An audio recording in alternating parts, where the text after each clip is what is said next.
Hey kid, don't ever let them get inside your head. They'll tell you what to do in life instead.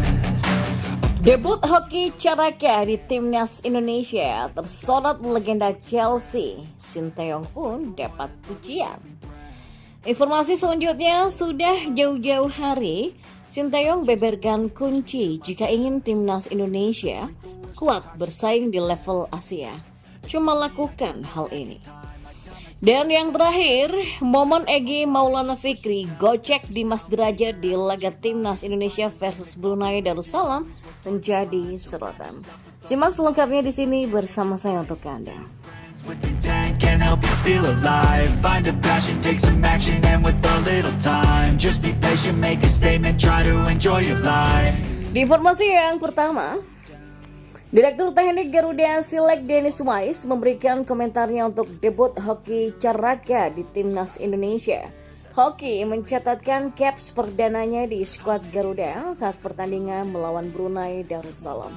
Bermain di leg pertama putaran kualifikasi Piala Dunia 2026 zona Asia.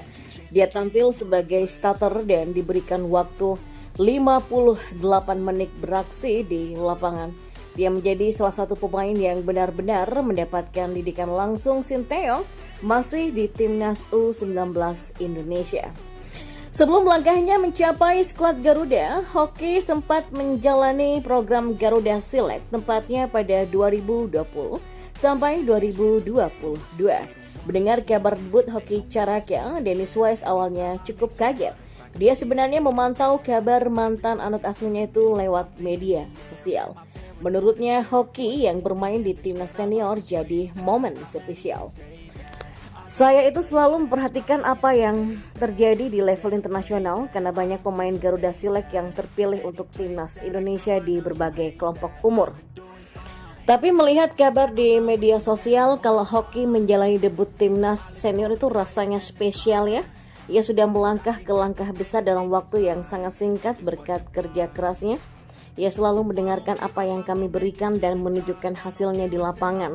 Kata Dennis Wise dilansir oleh bolasport.com dari Instagram Garuda Select. Mantan pemain Chelsea ini cukup mengingat memori tentang pemain muda asal PSS Sleman tersebut. Dia menjelaskan bahwa hoki awalnya datang sebagai bek tengah dan posisi tersebut tidaklah cocok. Mereka akhirnya memutuskan hoki untuk bermain di posisi penyerang dan akhirnya bakat pemain tersebut pun terlihat. Saya ingin anak laki-laki itu hoki yang sangat pendiam dan murah senyum hadir di selection kami sebagai bek tengah setelah saya melihat gaya bermainnya.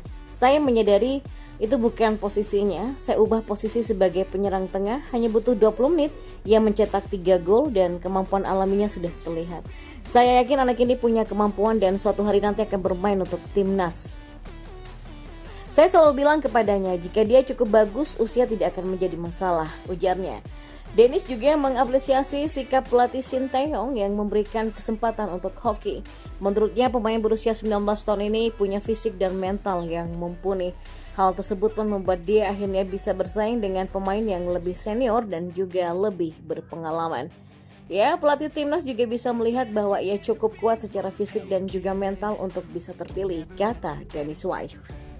Di informasi yang selanjutnya, pelatih timnas Indonesia Sinteyong pernah mengingatkan jika timnas mau kuat harus membutuhkan liga yang kuat dan pembinaan usia dini.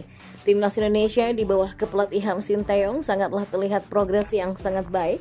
Terbaru ketika melakoni pertandingan leg ke-1 putaran pertama babak kualifikasi Piala Dunia 2026 zona Asia. Timnas Indonesia berhasil meraih kemenangan telak atas Brunei Darussalam.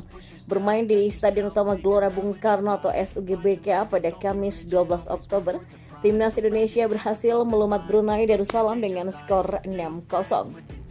Pada pertandingan tersebut, 6 gol Timnas Indonesia dicetak oleh Rizky Ridho, Bresh Ramadan Sananta, dan juga hat-trick Dimas Derajat. Sebagaimana diketahui, Sinteyong banyak menorehkan prestasi, salah satu yaitu membawa timnas Indonesia berhasil melaju ke Piala Asia U23 untuk pertama kalinya dalam sejarah sepak bola Indonesia. Pelatih timnas Indonesia Sinteyong membuktikan keraguan atas dirinya usai banyak kritik karena belum pernah mempersembahkan trofi Piala AFF bagi timnas. Ya, Timnas Indonesia U23 berhasil menyapu bersih seluruh laga di kualifikasi Piala Asia U23. Pelatih asal Korea Selatan tersebut mengarsiteki Timnas Indonesia senior sampai kelompok umur yang memberikan perubahan signifikan dalam prestasi tim Garuda di kancah Asia. Ya, dengan progres yang berjalan, kira-kira berapa tahun lagi Timnas Indonesia bisa bersaing di level Asia? Tanya Pras Teguh di podcast kanal YouTube Sport 77 Official. Merespon hal itu, Shin Tae-yong berkata belum bisa meyakinkan kapan itu terwujud. Saya belum bisa meyakinkan kapan, tetapi harusnya PSSI dan Timnas serta setiap klub harus menjadi satu unit untuk membuat program yang baik, katanya. Menurut saya perlu waktu minimal 10 tahun dan yang pertama harus membuat pembinaan usia dini. Kalau kita selalu bicara prestasi, prestasi tidak akan bisa berkembang. Maksudnya jika kita bicara prestasi dalam waktu dekat ini, jadi menurut saya minimal butuh waktu 10 tahun, dibuat program yang baik, baru Indonesia bisa berkembang bersaing di Asia, kata Shin Tae-yong. Tak sampainya di situ saja, Shin Tae-yong pun mengingatkan hal yang tak kalah penting untuk perkembangan Timnas Indonesia agar bersaing di level Asia. Harus bisa membenahi liga, karena itu merupakan kunci agar pemain Timnas juga menjadi kuat. Ya, tambahan satu lagi, kalau mau Timnas jadi kuat, perlu juga liga yang kuat. Kalau dari liga saja sudah tidak kuat, otomatis Timnasnya nggak akan kuat, ujarnya. Dan informasi yang terakhir, ya, momen Egy Maulana Fikri gocek Dimas Derajat di laga Timnas Indonesia versus Brunei Darussalam menjadi sorotan. Dimas Derajat mendapatkan rating 8,6 kendati tampil gemilang. Striker 26 tahun itu justru harus menahan malu karena digocek oleh rekan setimnya sendiri, yakni Egy Maulana Fikri yang baru masuk di babak kedua. Momen Egy Maulana Fikri menggocek Dimas Derajat di laga Timnas Indonesia versus Brunei itu pun menjadi sorotan sampai viral di media sosial. Dalam video yang diunggah akun TikTok @simansiwomatang, Egy awalnya menerima umpan dari Sheni Fatinama di dalam kotak penalti Brunei. Kemudian di depan Egy ada Dimas Derajat yang sudah bersiap untuk melepaskan tendangan keras. Alih-alih memberikan bola kepada Dimas Derajat, Egy justru melakukan gocekan terhadap kompetitornya itu dan memberikan bola rekannya yang ada di belakang. Waktu dikasih umpan Sheni terus dibawa ke belakang lagi sama Egy sambil gocek Dimas, kata keterangan akun TikTok tersebut. Ya, keputusan Egy Maulana Fikri itu pun menuai pro kontra karena tidak memberikan bola kepada Dimas Derajat atau ke sisi sebelah kanannya yang sudah kosong.